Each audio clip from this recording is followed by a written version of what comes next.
बिहार में भूमि सर्वे का जो काम चल रहा है, कुछ लोगों को परेशानी हो रही थी, लेकिन बिहार सरकार ने अब उस परेशानी को भी देखते हुए लोगों को राहत दी है और 3 महीने का अतिरिक्त समय जनता की सहूलियत के लिए दिया गया है। क्या सहूलियत मिली है जनता को? खुद हमारे साथ मंत्री बैठे हुए हैं भूमि राजस्व एवं भूमि सुधार के, दिलीप जायसवाल जी। उनसे सीधे जानते हैं जनता को राहत आप लोगों ने पहुंचाई है, किस तरह की राहत है? 15 से 20% रैयत को कागजात का दिक्कत हो रहा था और बहुत सारे सूचना उनको एकत्रित करना था, तो लोगों में समस्या आ रही थी। लेकिन जो 60 से 65% लोग हैं उनको किसी तरह का सर्वे में कोई समस्या नहीं आ रहा था। तो ऐसे परिस्थिति में हमने उन लोगों के लिए जिन लोगों के पास कागजात का कोई दिक्कत है उनको 3 महीना का समय देने के लिए अभी हम लोगों ने विचार किया है। लेकिन जिनके पास पूरा कागजात है उनका सर्वे तेज़ी से चलता रहेगा, सर्वे में कोई रुकावट नहीं होगा। लेकिन आम जनता को किसी को अगर कोई ये समय का बाध्यता था तो उसके लिए हम 3 महीना का टाइम एक्सटेंड कर रहे हैं उनके लिए। लेकिन विपक्ष द्वारा ये बताया जा रहा है कि जिस तरह से भूमि सर्वे का काम किया जा रहा है, उससे आने वाले समय में आपसी वैमनस्यता बढ़ेगी, लोगों के बीच में खाई देखिए, पैदा मैं होगी। बताता हूँ, विपक्ष, मुझे नहीं लगता है कि विपक्ष इस तरह की बात बोल रहा होगा, क्योंकि कोई जाहिल ही इस तरह का बात बोलेगा।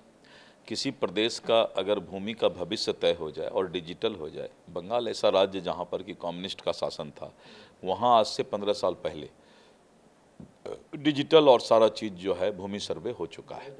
वहीं पर बिहार में 11-12 में माननीय नीतीश कुमार जी के नेतृत्व में एरियल सर्वे हुआ। उसके पहले जो भी सरकार रही 70-75 साल, उनमें इच्छा शक्ति की कमी थी और यही कारण है कि 60% भूमि विवाद का केस थाना में होता था। आज 4 महीना में वो 14% कम हुआ है और 46% जो है ये विवाद हुआ है। भूमि सर्वे जब हो जाएगा तो सारा विवाद ही समाप्त हो जाएगा।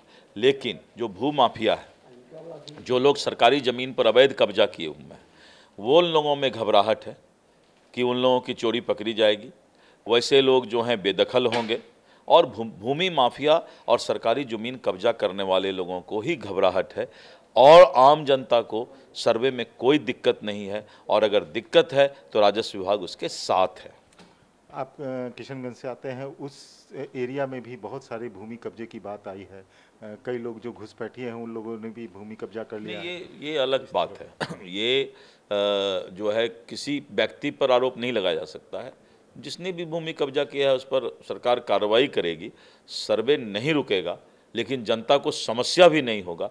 दोनों चीज़ सरकार चिंता कर रही है। अंत में आपसे दिलीप जी ये पूछना चाहेंगे कि जिस प्रकार से अभी लैंड फॉर जॉब मामले में पूरे लालू परिवार पर जिस तरह से शिकंजा कसा गया है और आरजेडी की तरफ से यह कहा जा रहा है कि पॉलिटिकल मैंडेटा के तहत परेशान किया जा रहा है लालू परिवार को, इस पर क्या कहेंगे? देखिए, है क्या कि मामला न्यायालय में है और न्यायिक व्यवस्था को सबको सम्मान करना चाहिए।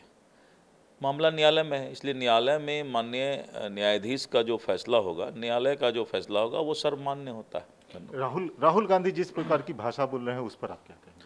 देखिए, राहुल गांधी जब विदेश के धरती पर जाते हैं तो जहाँ का नमक खाते हैं उस देश को भूल जाते हैं। लेकिन कल उन्होंने देश से माफ़ी मांगा कि हमने इस तरह का कोई बात वहाँ नहीं बोला था, मेरी मंशा नहीं थी। तो भारत भूमि इतना पुण्य भूमि है कि जो आदमी बाहर में जाकर नमक हरामी भी करने लगे तो देश में आकर वो नमक के प्रति शरीयत देने लगता है।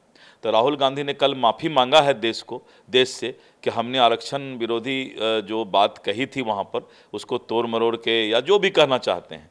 लेकिन जब भारत भूमि पर कोई आदमी लौट आता है तो फिर वो विचार अच्छा हो जाता है। जैसे वो विदेश जाते हैं तो उनका विचार बदल जाता है। तो ये थे दिलीप जायसवाल। कैमरामैन फिरोज के साथ नील कमल, कशिश न्यूज़, पटना।